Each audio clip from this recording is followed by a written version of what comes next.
여러분 안녕하십니까? 2022년 2월 25일을 맞아서 오늘도 하나님께서 주시는 생명의 말씀, 영혼의 양식 함께 나눕시다. 누가복음 16장 1절로 18절인데 제가 9절부터 두 구절 그리고 13절까지 봉독하겠습니다. 내가 너희에게 말하노니 불의의 제물로 친구를 사귀라. 그리하면 그 제물이 없어질 때에 그들이 너희를 영주할 처소로 영접하리라. 지극히 작은 것에 충성된 자는 큰 것에도 충성되고 지극히 작은 것에 불의한 자는 큰 것에도 불의하니라. 이어지는 말씀 11절입니다.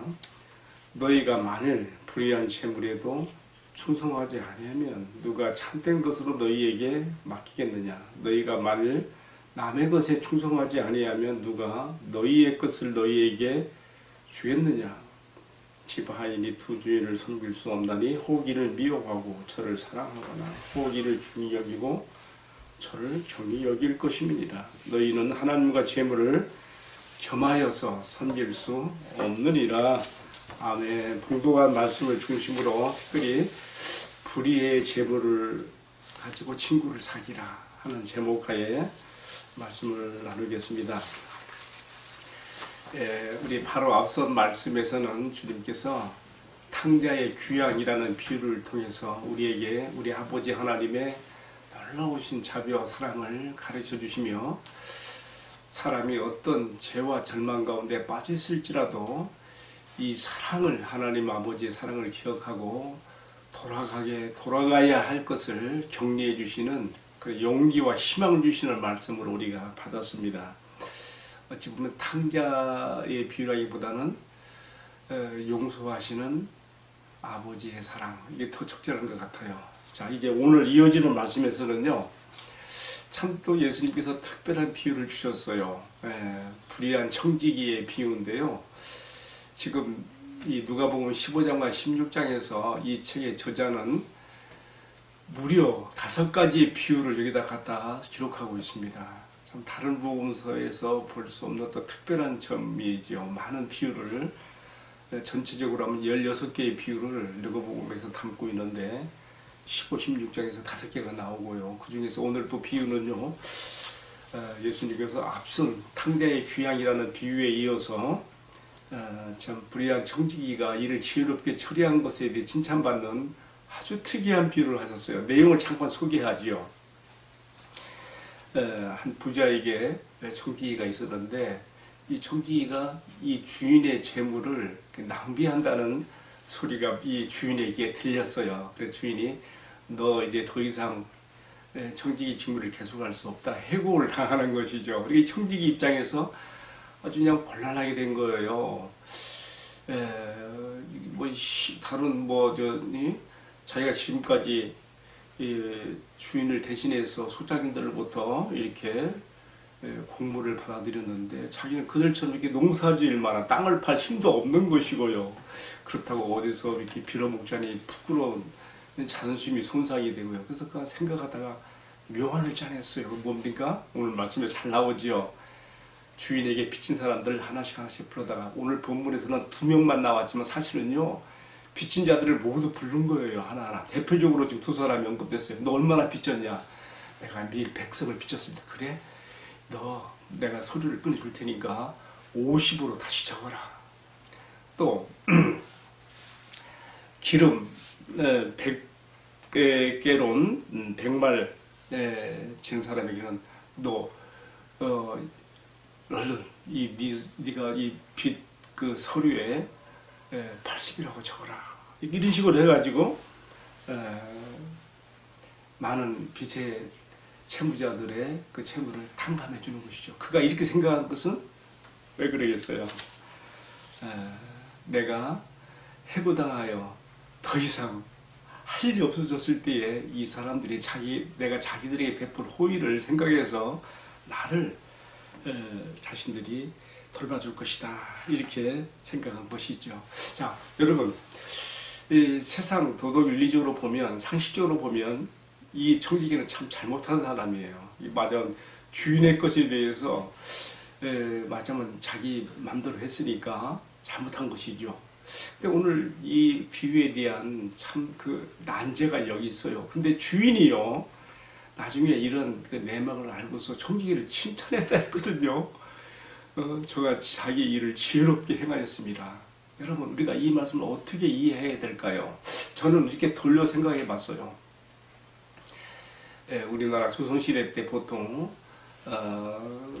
지주와 소작인들 사이에 그 지주가 땅을 빌려주고 거기 받는 어떤 임대료로 할까요? 그래 소작인들로 받는 게 보통 지주가 살을 갖고 소작인들에게 육을 주는 조금 그 관대한, 또 어떤 경우에는 3대 7로 이렇게 했다 그래요.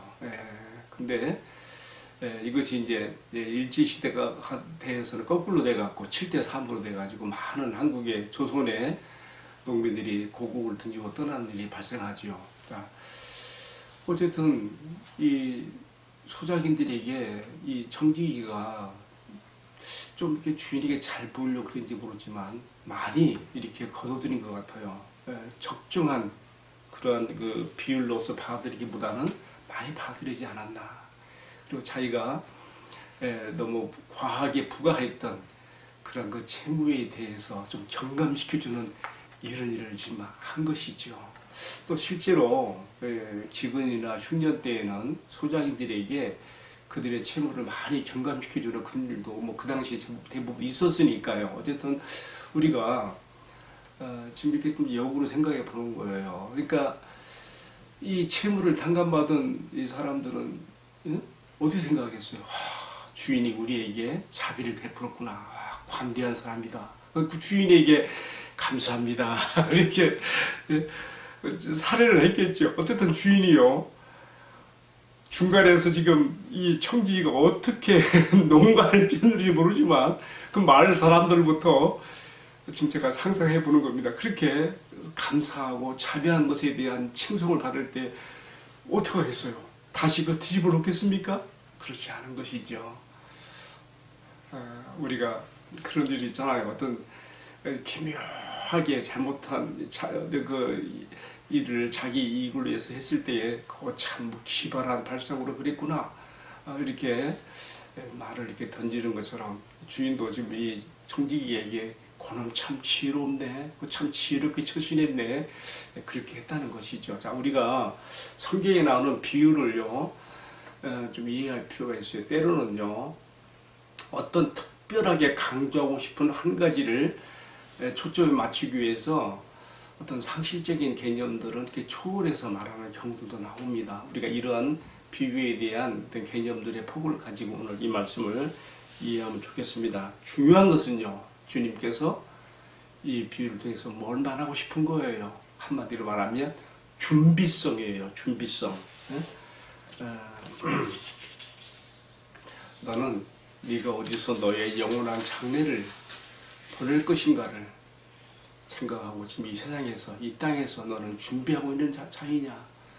지혜로운 자는 자신에게 닥칠 장래를 생각하며 지금 이 현실에서 준비하는 자이다, 이렇게 말씀하시는 것이죠.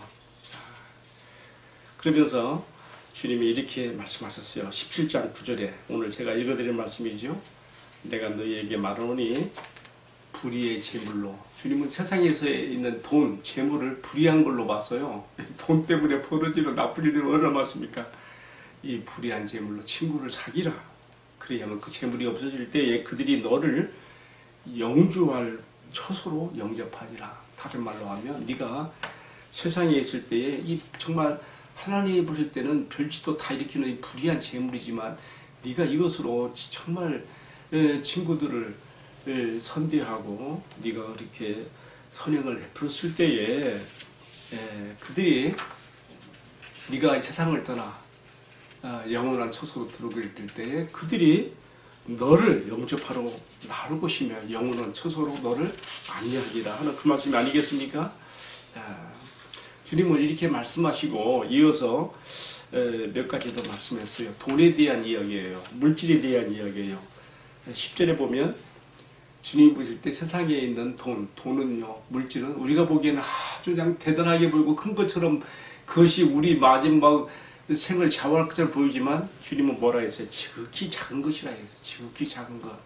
그러면서 10절 말씀이에요. 지극히 작은 것에 충성된 자는 큰 것에도 충성되고, 마지막 세상에 우리가 사용하게 되는 물질, 돈에 대해서 주님이 볼 때는 그것이 지극히 작은 것이지만 이것에 대해서 네가 정말 지혜롭게 처신하고 충성한다면은 큰 것에도 하나님 나라 일에서 네가 충성될 수가 있고, 또 지극히 작은 것에 불의한 자는 큰 것에도 불의하니라. 네가 세상에서 내게 맡겨져 이런 돈 물질을 네가 불의하게 사용한다면 너는 또 큰 것에도 불의한 자가 될 것이라고 하는 말씀이지요. 또 이 돈에 대해서 물질에 또 이렇게도 또 설명하셨어요. 이어지는 말씀 11절에 보면 너희가 불의한 재물에도 충성하지 않는다면 누가 참된 것으로 너희에게 맡기느냐. 이번에는 불의한 재물과 참된 것으로 비교했지요. 세상의 물질, 돈이라는 것은 주님이 보실 때는 불의한 재물이에요.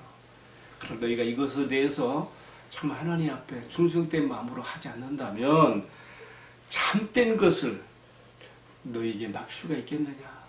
또 이어지는 12절에서도 너희가 만일 남의 것에 충성하지 아니하면, 이 말은 뭐예요?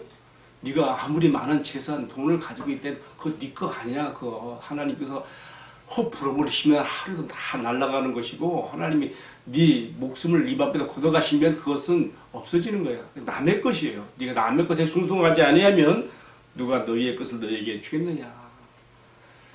주님이 이렇게 말씀하심으로써 네가 세상에 있어서 사용하게 되는 너의 물질, 돈에 대해서 이것이 지극히 이것이 불의한 것이며 지극히 작은 것이며, 이것이 사실은 네 것이 아니라 남의 것이지만 네가 이것들을 선용함으로써 하나님 나라와 영광을 위해 사람을 사귀는데, 친구를 사귀는데 선용한다면은 네가 반대로 말하는 것들, 불의한 것이지만 그것이 의로운, 그리고 그것이 너에게 지극히 작은 것이지만 큰 것, 그리고 이것이 남의 것이지만 너를 위해서 남겨지는 축복이 될 것이라고 이렇게 말씀하시는 것이지요. 자, 오늘 말씀 결론은 13절에 나옵니다.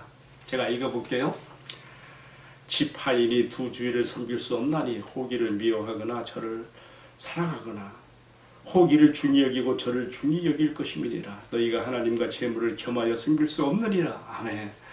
우리 주님께서는 우리가 세상에서 정말 가장 큰 매력으로, 가장 큰 관심으로 생각할 수 있는 게 많이 있겠지만 다 제쳐놓고 재물, 돈에 대해서 말씀했어요. 과연 이것은 사람들이 하나님보다 더 위에 놓을 수 있는 그러한 우상이 될 수 있는 그러한 방해 요소가 될 수 있기 때문에 재물, 돈에 대해서 이렇게 언급하시면서 하나님과 재물을 겸하여 섬길 수가 없다. 둘 중에 하나 택하라, 이 말. 둘 중에 하나 택하라. 바로 앞서의 말씀에서 우리가 불의한 재물로 또 지극히 작은 것으로 남의 것으로 어떻게 그 나의 것 아닌 것이에요. 하나님께서 일시 맡기신 이런 것들에 대해서 어떻게 선용함으로, 어떻게 사람을 사귀고 친구를 사귐으로 하나님 앞에 이것이 나의 영원한 축복이 되게 할 것인가 말씀했는데, 정말 네가 어디서 너의 영원한 장래를 보낼 것인가를 생각한다면, 정말 지혜로운 자라면 오늘 여기 현실에서 이런 것들을 가지고 재물보다 하나님을 더 중히 여기는 너의 주의 섬김의 대상으로 삼아라 하는 말씀이 아니겠습니까? 하나님보다 재물을 더 중히 여김으로 네가 반대로 가는 인생이 되지 말라, 멸망으로 가는 인생이 되지 말라 하심이 아니겠습니까? 자, 여기까지 말씀을 딱 하고 나니까 바리새인들이 비웃었어요. 이게 이제 우리가 14절에 보면 바리새인들은 돈을 좋아하는지라 이 모든 것을 듣고 비웃고 코웃음을 치는 것이죠. 왜냐하면 당시 바리새인들은 백성들을 선동하는 자리에 있다 하기 때문에 그들은 많은 부를 가졌습니다. 그들은 예수님이 이렇게 돈에 대한 교훈을 하실 때에 비웃으면서 예수님의 말을 마음으로부터 부정하는 것이죠. 이 예수님이 뭐라고 말씀했습니까? 15절부터 이제 18절까지 길게 말씀이 나오는데 다 설명하려면 시간이 많이 걸려요. 한마디로 말하면 너희는 지금 너희가 백성들에게 존중을 받으며 높은 자리에 군림하고 있고 너희가 천국에서 하나님 나라에 들어갈 자들로 생각하고 있지만 착각하지 마라. 뭐라 했어요? 16절 율법과 선지자는 요한의 때까지요. 그 후부터는 하나님 나라의 복음이 전파되어 사람마다 그로 침입하느니라 그래. 왜 이 말씀했을까요? 당시 바리새인들은요. 자신들이 온갖 부정을 저지르면서도 불의한 방법으로 돈을 축적하면서도 교묘하게 율법을 피해가는 우회가는 그런 그 방법을 썼거든요. 예를 들어 볼게요. 마태복음 15장에 보면 하나 예를 들어 볼게요. 내 부모를 공경하라. 근데 이들은 돈이 들어가는 이 부모 공경에 대해서 하지 않으려고 어떻게 했습니까? 고르반. 그래서 부모에게 드릴 것이 하나님께 드림이 되었으면 패스요. 괜찮다. 이런 식으로 또 하나님 앞에서 거룩한 것은 성전이고 성전의 제단이거든요. 근데 이런 그들은 어떤 사람이 어떤 그 가장 엄중한 그 맹세를 할 때에 제단이나 성전으로 하게 하지 않고 이 말씀은 지금 마태복음 23장 16절에서 이하에 나올 말씀인데요. 성전의 금으로 또는 제단 위의 예물로 맹세하면 지켜내지만은 제단이나 성전으로 맹세하는 것은 그것은 패스 지나가는 거예요. 이렇게 하면서 자신들의 부를 챙겼거든요. 여러분 어디 그뿐입니까? 예수님 말씀이 너희는 박하와 운양과 근처에 11조는 하나님께 드린다고 하면서 더 중요한 의와 인과 신은 버렸다. 하나님 앞에 진실한 의로움과 사람을 사랑하는 그 자비의 정신과 믿음은 너희는 버리고 있는 자들이다. 이렇게 책망하지 않았습니까? 그러면서 너희들이 교묘하게 피해서 가는 율법의 법망을 피해서 너희의 어떤 사사로운 율법의 해석으로 너희의 어떤 목적을 성취하고자 하는 너희들의 그러한 그 잘못된 자세는 고쳐야 한다면서 그러나 너희들이 교묘히 피해 가더라도 율법은 1.1핵이라도 변하지 않는다. 17절에 그랬어요. 그러나 율법의 한 획이 떨어짐보다 천지가 없어짐이 쉬우리라. 너희가 교묘히 율법의 법망을 피해가면서 인간적인 해석으로 너희의 목적을 이루고 있지만은 그러나 율법을 그대로 순종하는 것이야. 너희들은 너희 자신이 얼마나 잘못된 것인가를 알라 하시면서 마지막 한 가지 더 사례를 들었어요. 뭐냐면요. 당시에 이런 종교 수자들 가운데 많은 사람들이요. 자기 아내들을 쉽게 내버렸어요. 그리고 그 아내를 내버릴 때는요. 여러 가지 그 이유를 들어서 모세율법에서는요. 특별한 그 한 가지 이유 외에는 버려서는 안 돼요. 그런데 이들은 여러 가지 조항을 만들었어요.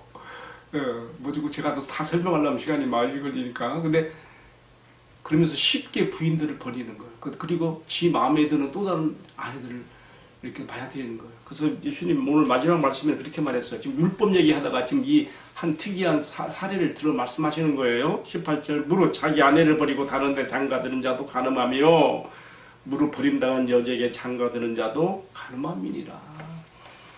이렇게 율법의 수호자로 자처하면서 교묘하게 율법을 범하고 있는 그 바리새인들 종교 지도자들의 그 잘못을 책망하시면서 오늘의 말씀이 맞춰지고 있습니다.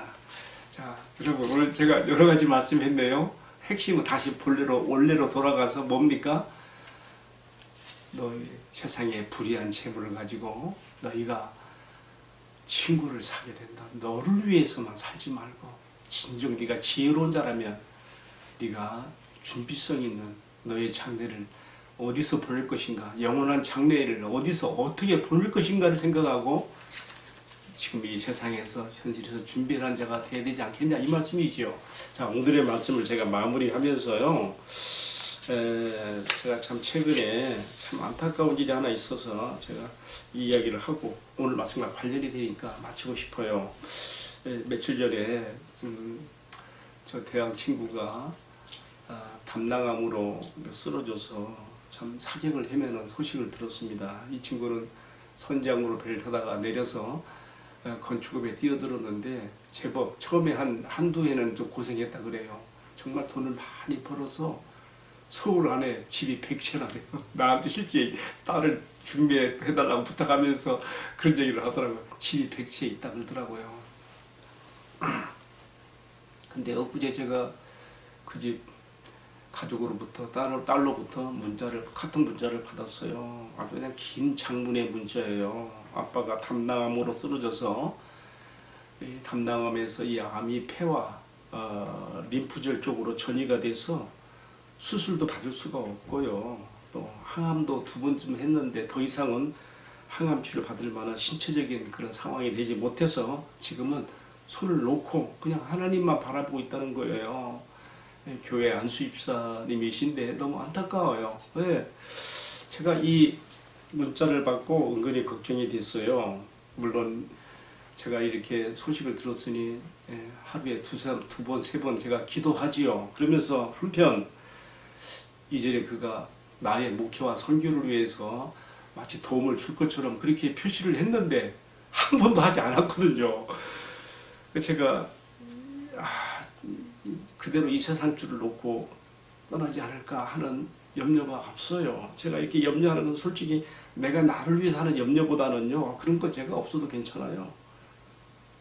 그가 자기 자신이 장차 어디에서 자신의 영원한 장래를 어떻게 보낼 것인 것에 대한 준비도 제대로 하지 못한 채 이 세상에 자신이 쌓은 수백억 대의 그런 재물을, 돈을 그대로 다 놓고 갈 수밖에 없다는, 바로 이런 점들이 제 마음속에 은근한 아픔과 아쉬움으로 닿아졌습니다.